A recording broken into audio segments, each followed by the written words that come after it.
So welcome everybody, welcome to another video. Today is a special video. I'm actually here in Tiong Bahru as I've just finished a tour. So I'll take you guys around on a look around Tiong Bahru itself. Now behind me, I'm at the first SIT flats that was built here in Tiong Bahru, and it's at block 55 as you can see over here. Right, this was the very first set of SIT buildings that were built around the 1930s as well. Now, you must be thinking that what's the difference between an SIT building and a HDB? So SITs was the Singapore Improvement Trust.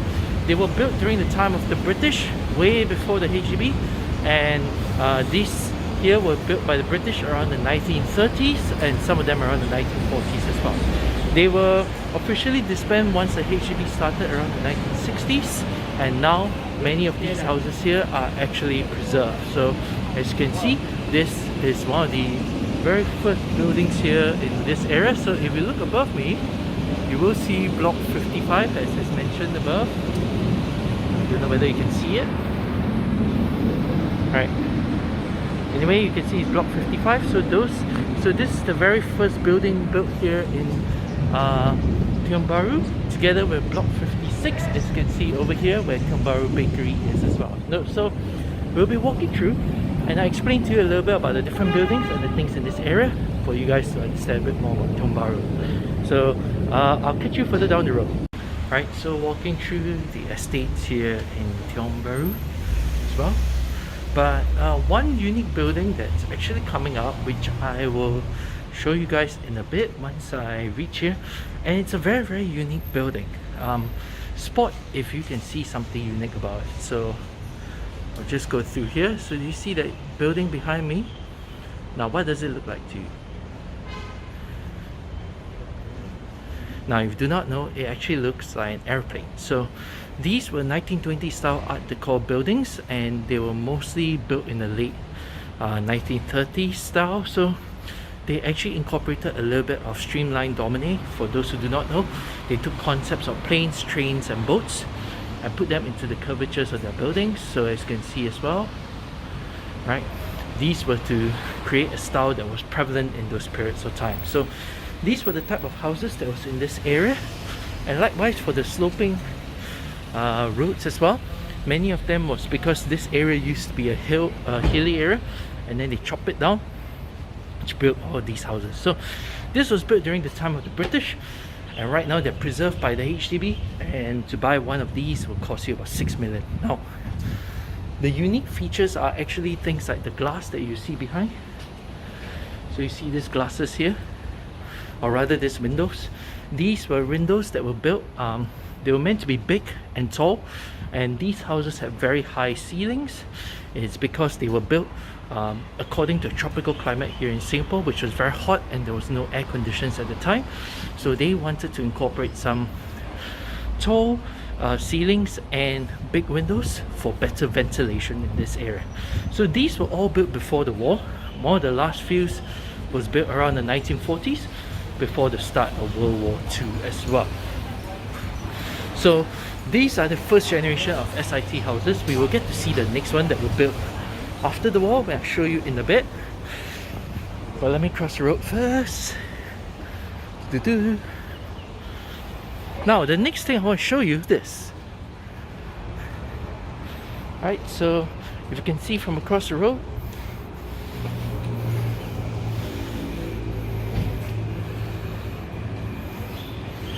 right, let me go to a better position. So this Achang's Porridge, they have been here for a long time, and they are known for selling their congee and also a decent tau hui. Their tau hui is not too bad as well. So you can come and check it out here in Tiong Bahru. Another Art Deco style houses and big windows in this area. So this is a very unique design feature that you don't see anywhere else in Singapore. Big windows and high roofs in this area. So we'll carry on walking, and the next part, once we reach towards the community center, I will share with you more about that place. Right, so there's a chair over here. I will take a seat and just show you this painting over here. Right, so for those of you who have never seen this painting before, let me go through for you. Right, it's done by Ip Yew Chong. If you do not know who is Ip Yew Chong, he's a famous street acrylic artist that has done a lot of paintings in Chinatown. And this painting is called Home. It was done in 2016. So this is just to replicate what home used to look like in around 1979. Right, you have the old payphones, the old flasks and the pibakaos, the old Chinese calendars, pictures, the legendary cane. I think all of you know what the cane is, because a gentleman using reading papers. The rattan chair, right? This is the black and white television. I forgot the two gentlemen's name though. I remember they were very famous comedians when I was growing up. I do watch a bit of them, and they unfortunately died already. This is the Fulu Soul, right? So, and of course this is an example of what the house used to be here in Tiong Bahru. So this was done in 2016 just to replicate the houses in this area, and just to give you a little bit of the understanding of what houses used to be here in Singapore before modernization as well. And beside, you have Tiong Bahru CC. Now, CCs are very common.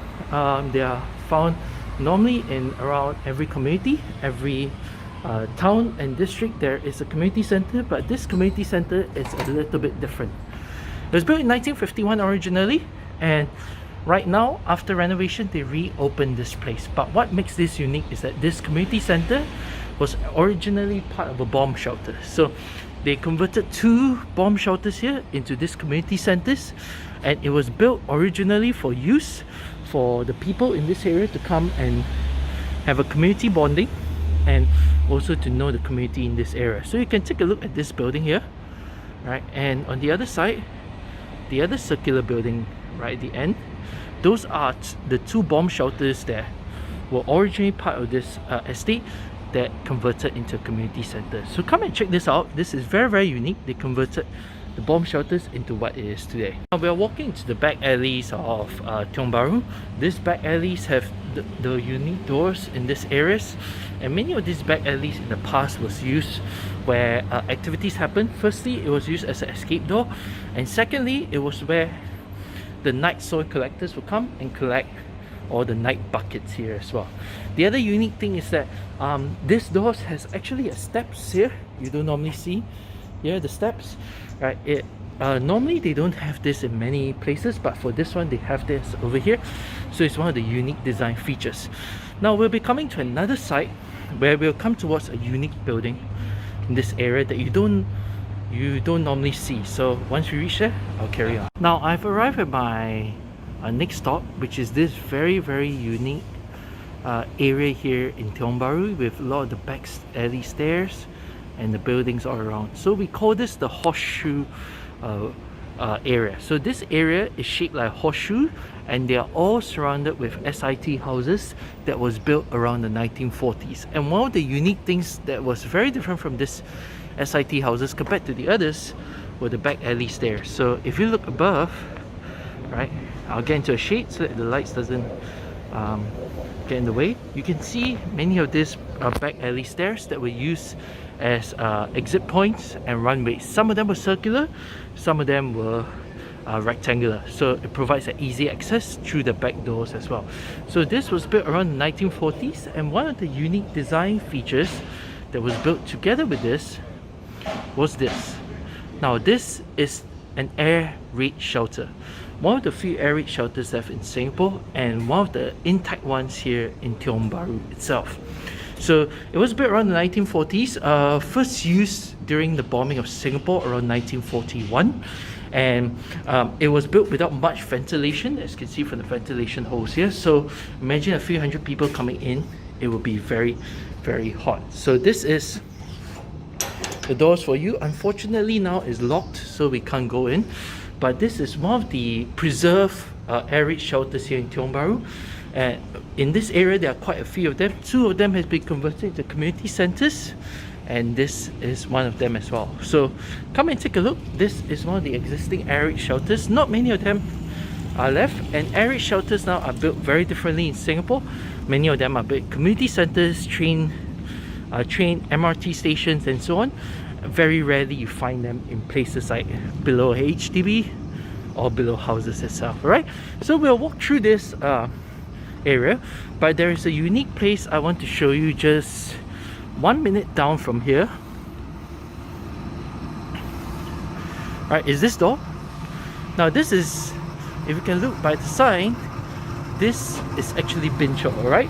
But I will show you the other side. Alright, we have come across the road from Mo Guan Terrace. So if you see that building behind, those were the SIT blocks built around the 1940s, before World War II. But we have come to another unique area, and if you see behind us is another set of SIT blocks that were built after the war.